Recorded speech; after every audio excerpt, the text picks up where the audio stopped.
இன்னாருன்னு சொன்னால் புரியுமா?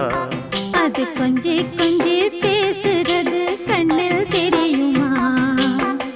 உலகே அழிஞ்சாலும் உன் உருவம் அழியாதே, உயிரே பிரிஞ்சாலும் உறவேதும் பிரியாதே. உண்ணாமல் உறங்காமல் உன்னால் தவிக்கும் பொண்ணு மணியின் நெஞ்சுக்குள்ளே இன்னாருன்னு சொன்னால் புரியுமா?